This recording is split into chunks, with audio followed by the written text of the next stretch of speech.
Hola, buenas tardes. Yo soy Marlon Tapia, psicólogo, especialista en el área de las adicciones.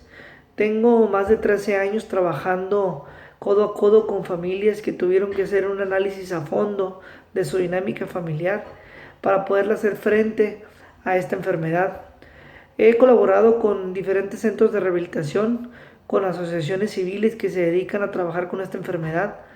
con algunos programas de clínicas privadas y también he trabajado con algunos programas gubernamentales.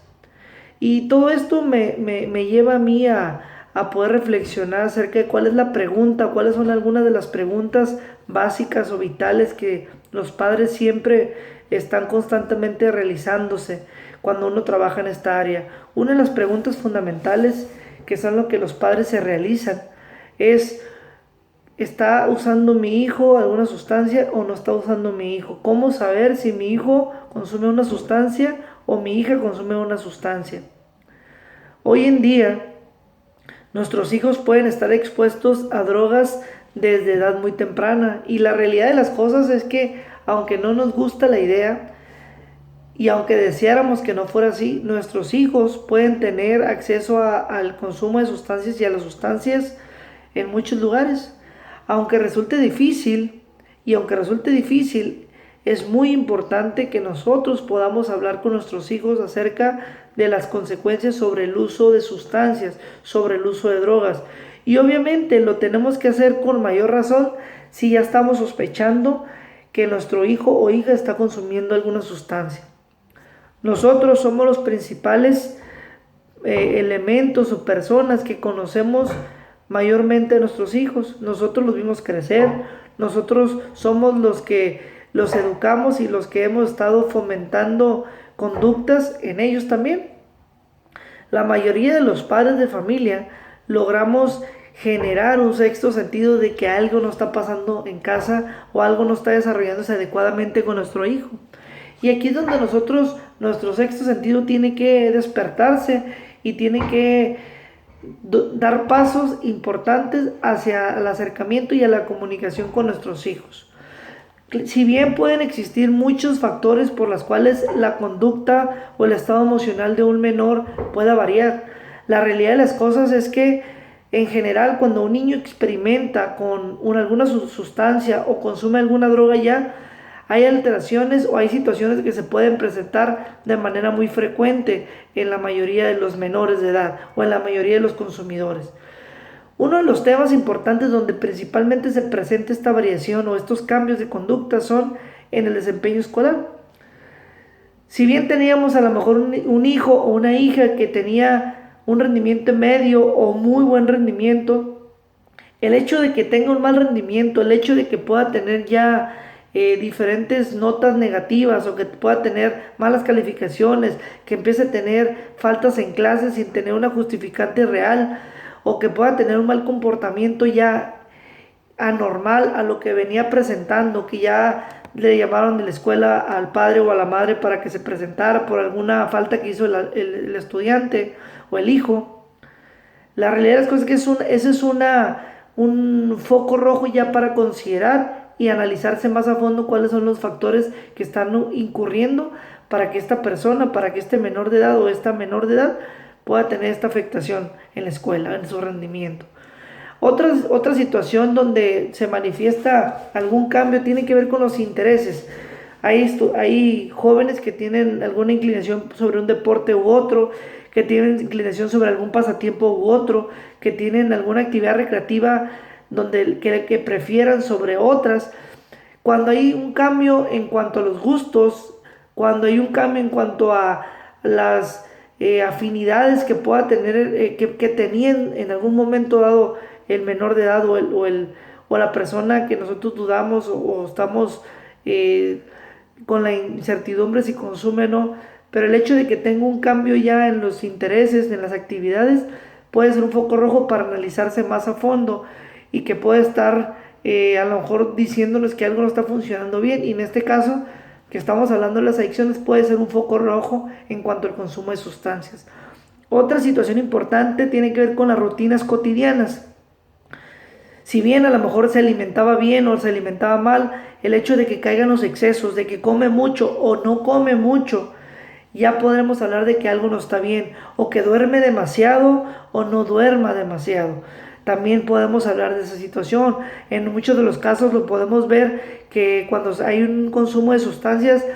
por lo general los hijos a lo mejor no duermen en la noche y en el día están durmiendo y ya no se pueden levantar para ir a la escuela o para ir a trabajar. O en caso contrario, duermen durante la noche y durante el día andan despiertos, pero es mucho más complicado nosotros observar si hay alguna diferencia o no, porque por lo general la mayoría de las personas estamos despiertas durante el día. Sin embargo, si hay este cambio de variables, si hay este cambio de rutinas donde duermen durante el día y durante la noche despiertos, podemos estar ya teniendo un foco rojo acerca del consumo de sustancias.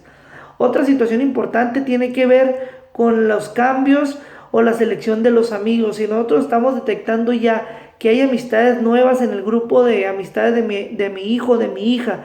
y nos damos cuenta que podrían ser malas influencias, podemos también tener un foco rojo de que pueda estar el consumo de sustancias ya presente en el menor o la menor, o que esté en riesgo de consumo de sustancias. Ahí tenemos que actuar, tenemos que hacer un análisis a fondo con el menor también y empezar a tener este tipo de pláticas con nuestro hijo o nuestra hija.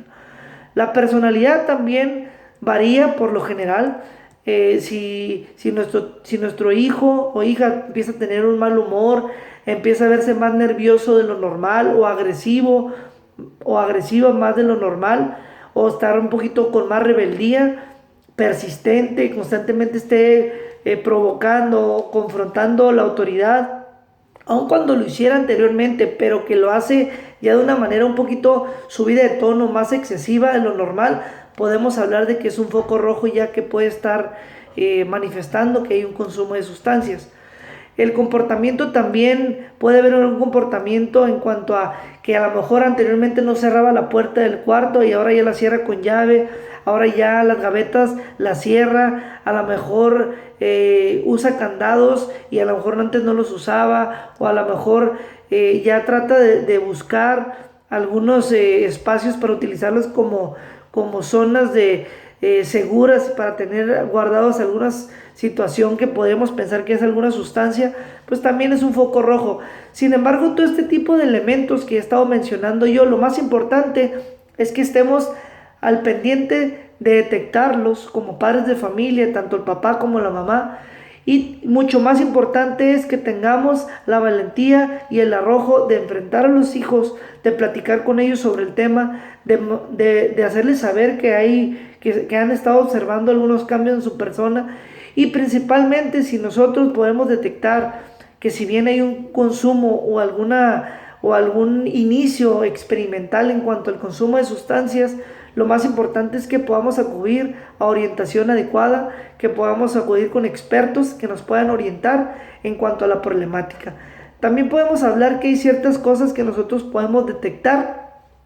en casa con nuestros hijos. Por ejemplo, hablamos ya de algunos lugares que pueden utilizar como zonas seguras, como para esconder algunas situaciones. Si nosotros nos damos cuenta que hay papeles para enrollar cigarro, o que hay pipas para poder consumir algún tipo de tabaco o inclusive marihuana o alguna otra sustancia, pues hay que tomarlo como un foco rojo ya que está presente en casa. Frascos de medicinas o espejos o cuadritos o pequeños cuadros de vidrio donde se pueda estar utilizando para el consumo de alguna sustancia, o de repente se empiezan a perder por ahí los focos de los cuartos, o ya se desaparecen, o a lo mejor vemos un foco por ahí quemado más o menos. Entonces todo este tipo de situaciones podemos estarlo detectando, o inclusive podemos percibir algún olor sobre spray en alguna prenda o en algún calcetín. Pues podríamos tenerlo también considerado como algún factor de riesgo. Principalmente, aun cuando estos elementos que mencioné son importantes, los más importantes tienen que ver con la conducta y las emociones y el estado emocional del menor de edad o la menor de edad. Los padres sabemos por lo general cuando algo no está bien, y ahí es donde debemos de actuar, principalmente buscando ayuda profesional, buscando personas que sepan del tema, que tengan la experiencia adecuada para darse el tiempo de explicar qué es la enfermedad y explicar en cada una de las etapas del problema cuando todavía no es una enfermedad. Y obviamente que tome con la seriedad posible y la seriedad necesaria el tema de trabajar con un menor de edad que está en etapa experimental. Un menor de edad que está en etapa experimental, que está iniciando en el consumo de sustancias, lo más recomendable es que se evalúe, que se valore cuál es el grado de consumo que tiene y que se le dé el tratamiento adecuado. No necesariamente tiene que ser un internamiento. Los padres muchas veces caen en este error de asustarse, de no saber cómo enfrentar la situación, de no asesorarse adecuadamente e internarlo automáticamente en un centro de rehabilitación. La realidad de las cosas es que en este tipo de casos, cuando es un consumo experimental, cuando no se sabe cuánto es lo que ha consumido, lo más importante es que se evalúe,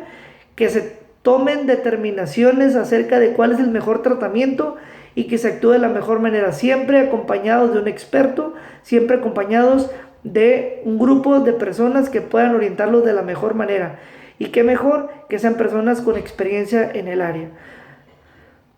Este tipo de videos los vamos a seguir realizando. Les pido que nos hagan preguntas, les pido que nos hagan todo tipo de sugerencias necesarias y vamos a estar respondiendo las preguntas que se vayan atravesando en el camino y obviamente vamos a poner nuestros servicios a disposición de todas las familias de Tijuana. Muchas gracias.